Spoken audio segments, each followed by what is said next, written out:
Mesdames et messieurs, bonjour et merci de nous suivre pour ce nouveau point de l'actualité sur Campus Télévision. Au sommaire de cette édition, faits divers, économie, écologie et actualité internationale. Voici pour vous l'essentiel de l'information.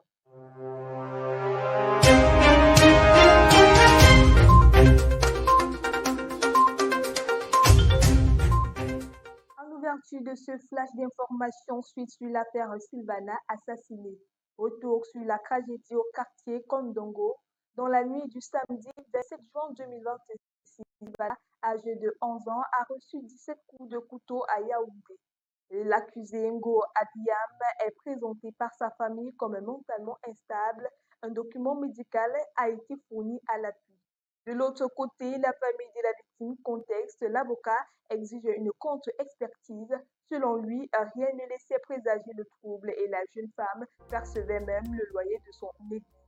D'après l'enquête, Ngo Adiam s'est présenté au domicile de Silvana et a insisté pour entrer. Les parents étant absents, c'est la fillette qui a ouvert la porte et n'en sortira plus vivante.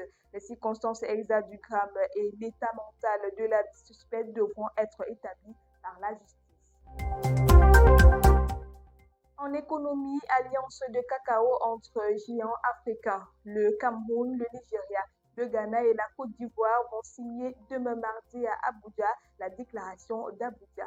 Les 4 pays créent une alliance pour la valorisation du cacao. L'objectif est de coordonner la transformation, harmoniser les normes et négocier ensemble face aux acheteurs. Ils représentent près de 2 tiers de la population mondiale. Aujourd'hui, la transformation et la vente se font surtout hors d'Afrique.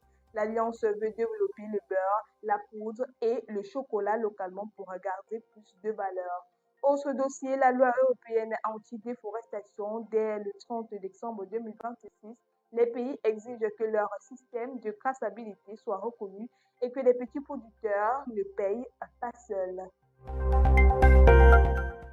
En nécrologie, décès de l'ancien émir du Qatar, Cheikh Ahmad Ben Khalifa Al Thani, est décédé hier dimanche à l'âge de 74 ans.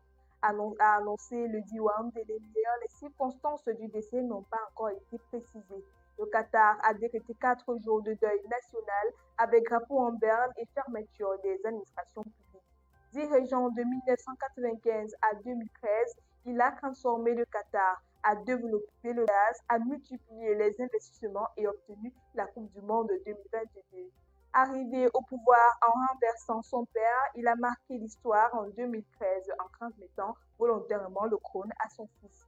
Figure diplomatique respectée, il était influent et avait reçu une ovation lors du match d'ouverture du Mondial 2022. Que son âme repose en paix.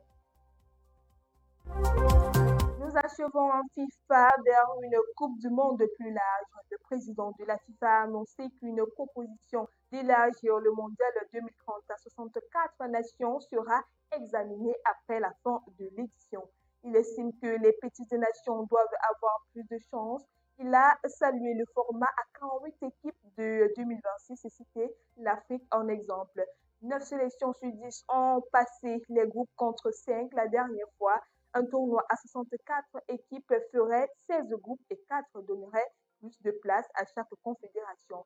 Mais la FIFA n'a encore rien validé ni sur le format ni sur la répartition.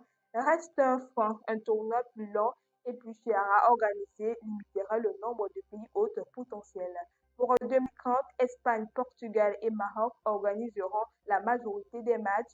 Argentine, Paraguay et Uruguay accueilleront chacun un match pour le centenaire.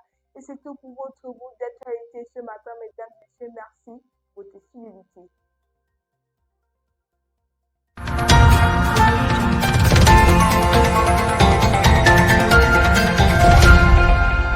Campus TV, nous sommes ensemble.